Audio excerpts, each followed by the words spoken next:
बोल दे श्री आनंद कंद भगवान की जय। बोल दे महालक्ष्मी माता की जय। भगवान विष्णु की जय। एक बेर क्षीर सागर में भगवान विष्णु शयन निद्रा में छलथि। मंद मंद मुस्कान छलनि हुनका चेहरा पर। माता लक्ष्मी पूछलखिन, प्रभु अहाँ के चेहरा पर आइ बहुत मुस्कान अछि। अहाँ हमरा एकटा चीज बताउ जे भगवत गीता के पढ़लासँ की लाभ होइ छै, ओकर की विशेषता छै, ओकर महत्व की छै, हमरा से बताउ। तऽ भगवान विष्णु कहलखिन, सुनू, भगवत गीता के प्रथम अध्याय के पढ़लासँ की लाभ छै, की विशेषता छै, से हम अहाँके बता रहल छी।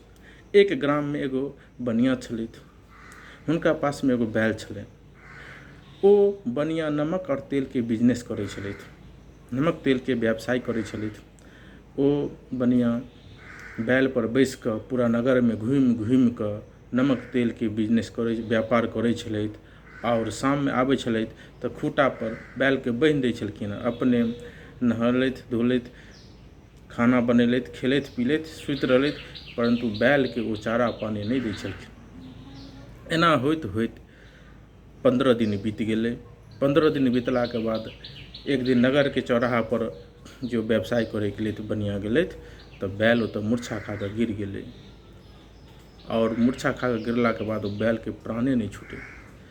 सारा नगर के लोग ओहि चौराहा पर दऽ कऽ जे गुजरै छलखिन कहै छलखिन, हे भगवान, एहि बैल के प्राण छूटि जैते, हमर जे किछु पुण्य छै बैल के मिल जैते, बैल के प्राण छूटि जैते, मुदा ओहि बैल के प्राणे नहीं छूटे।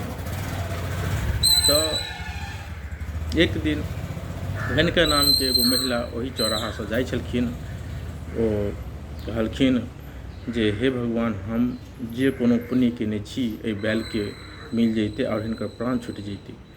तत्क्षण वही समय ओहि बैल के प्राण छूटि गेलै और ओ बैल के मुक्ति मिल गेलनि। ओ बैल अगला जन्म में एगो ब्राह्मण के पुत्र के रूप में जन्म लेलखिन। ओ ब्राह्मण रोज भगवत गीता के प्रथम अध्याय के पाठ करै छलखिन और अपन पुत्रों के भगवत गीता के प्रथम अध्याय के पाठ करवाबै छलखिन। ओ बालक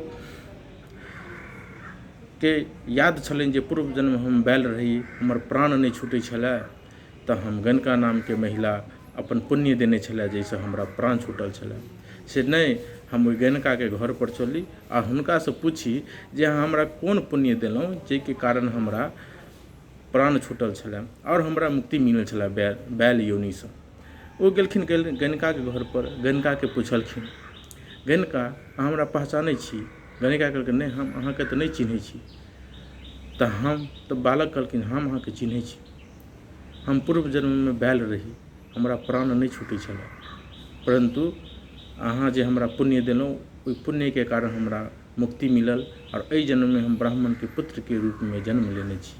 अहाँ हमरा बताउ जे हमरा कोन पुण्य देलहुँ? गणका कहलखिन जे हम अहाँके कोन पुण्य देलहुँ ई तऽ हमरा नहीं मालूम अछि, परंतु हमरा पास में एकटा सुगा अछि।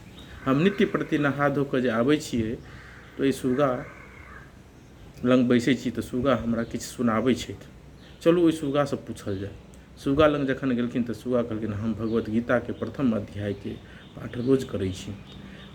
ई गणका हमरा लग नहा धो कऽ आबै छथि, हम हिनका भगवत गीता के प्रथम अध्याय के पाठ रोज कऽ कऽ सुनाबै छियै, वएह पुण्य ओ अहाँके देने हेतै जाहिसँ अहाँके मुक्ति मिलत।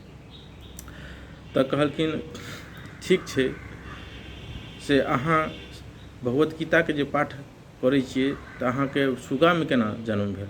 तऽ कहलखिन, सुगा में हमर जन्म नहीं भेल, हम जे छी से एगो ब्राह्मण के पुत्र छी।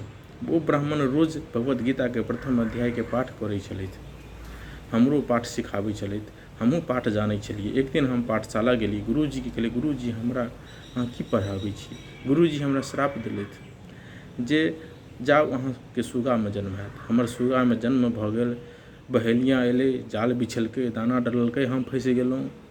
ओहिके बाद उस बहेलिया हमरा लऽ गेल और एक गरीब ब्राह्मण के हाथे, निर्धन ब्राह्मण के हाथे बेच देलक। बिकौला के बाद हम ओहि ब्राह्मण ओतऽ रहऽ लगलहुँ। ओहि ब्राह्मण के घर में एक दिन चोरी भेलै। चोर ओहि ब्राह्मण के घर में घुसला, परंतु ओ ब्राह्मण बहुत निर्धन छलखिन। हुनका घर में चोरी करे के लेल किछु नहीं छलै, परंतु मात्र एगो सुगा और पिजरा छलै। पिजरा में सुगा।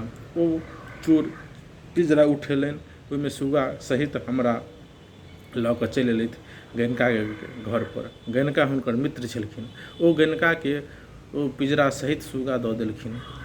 ओहि दिनसँ हम गैनका लग रहऽ लगलहुँ और गैनकाके हम भगवत गीताके प्रथम अध्यायके पाठ सुनाबऽ लगलियनि और इहो सुनऽ लगलखिन। जाहि कारण और जाहि पुण्यके कारण अहाँके मुक्ति देलथि, यीशु अपन पुण्य देलथि जाहिके कारण अहाँके मुक्ति मिलल। तऽ ई बात सुनि कऽ ब्राह्मणके पुत्र कहलखिन ठीक छै, हमहूँ अहाँके जे छै से अपन पुण्य दै छी, जाहि पुण्यके कारण अहाँके मुक्ति मिलत। और ओ सुगाके मुक्ति मिल गेलनि। सुगा फेर पुनः ब्राह्मणके पुत्र बनि गेलखिन और ओ अपन घर चलि गेलाह। तऽ यह छै भगवत गीताके प्रथम अध्यायके विशेषता। ई सुनलासँ एकर महत्व वएह छै भगवत गीताके प्रथम अध्यायके, जे केओ प्राणीके प्राण नहि छूटि रहल छै हुनका यदि भगवत गीताके प्रथम अध्यायके पाठ सुनाओल जाय, या अपन जे आदमी नित्य प्रति सुनै छथि ओ अपन पुण्य देथिन, तो ओहि व्यक्तिके प्राण छूटि जेतै और हुनका मुक्ति मिल जेतै। बोल दे श्री आनंद कंद भगवान की जय, भगवान विष्णु की जय, माँ लक्ष्मी की जय, जय महामाया, जय माता रानी।